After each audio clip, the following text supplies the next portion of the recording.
And welcome back to Take Action News, everybody. David Shuster here. It is the weekend of March the 23rd. So glad to have you with us for our third and final hour of this weekend's program. Joining us, as always, for social media, Dr. Digipol himself, Dr. Alan Rosenblatt. Alan, welcome to the program. What do you have today? Well, today we're going to talk about a report that was released on Thursday this week from the just make sure I get the title of this thing. The Online Hate Prevention Institute, which is out of Melbourne, Australia. We have as a guest today Andre Oberler, Dr. Oberler, who is the author of the report, and he's focusing on anti-Semitism on Facebook and Facebook's ability to filter out anti-Semitic comments and Facebook's ability to respond to people complaining and recognizing what constitutes anti-Semitism. And Dr. Oberler has identified some glaring weaknesses in Facebook's ability, both on the automated side and on the human side, of dealing with a lot of anti-Semitism on Facebook for some semantics. I mean, these are serious anti-Semitic kinds of issues, but there are some things that have to do with the functionality of the filter system that they have, and also the acknowledgement that certain memes and certain documentation simply are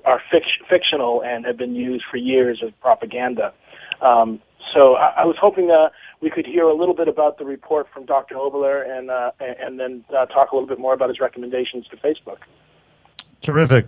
Dr. Oberler, are you there? Yep, I'm here. Welcome, and thank you for joining us. And this is indeed a very fascinating report, and I was wondering if you could give us the highlights of what are the shortcomings on Facebook, and then we can talk about your recommendations for fixing it.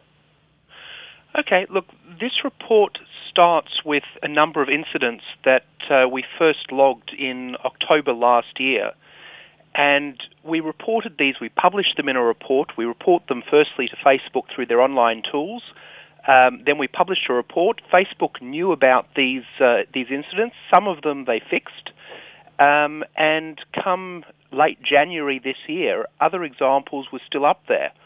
So we updated the report with new material that we hadn't previously released, as well as new incidents we found. And at the start of February, we sent Facebook a copy of the report again. And the real thing with this report is that it documents both the incidents but also Facebook's response. It documents what Facebook removed when and what's still up there. And what we can see is there's certain types of anti-Semitism, certain types of online hate speech, which Facebook systematically will not remove. They look at it and they just reject the complaints. Some of the items they reject are just so clearly anti-Semitic that there's no basis for rejecting them. The Protocols of the Elders of Zion, an example you mentioned earlier, is a conspiracy theory that's been around for hundreds of years now. It starts with a Russian forgery, which is supposed to be the minutes of a secret Jewish meeting about controlling the world.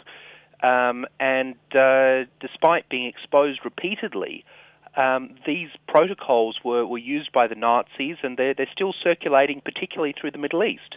And now on Facebook, we're having multiple pages set up, both publishing the text and promoting them.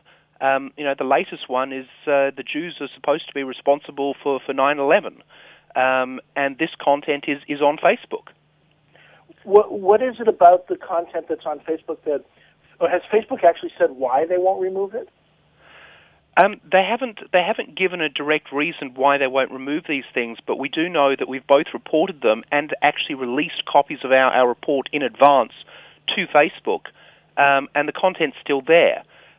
We went through a lot of discussion with Facebook a few years ago about Holocaust denial, which the reason kept changing, but the bottom line was Facebook said that they weren't going to accept Holocaust denial as a form of hate speech, and that again flies in the face of everything people understand around the world, that this is hate speech.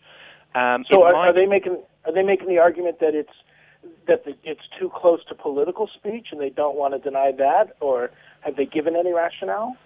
They've given lots of rationales, but each time they give them, the answer is different.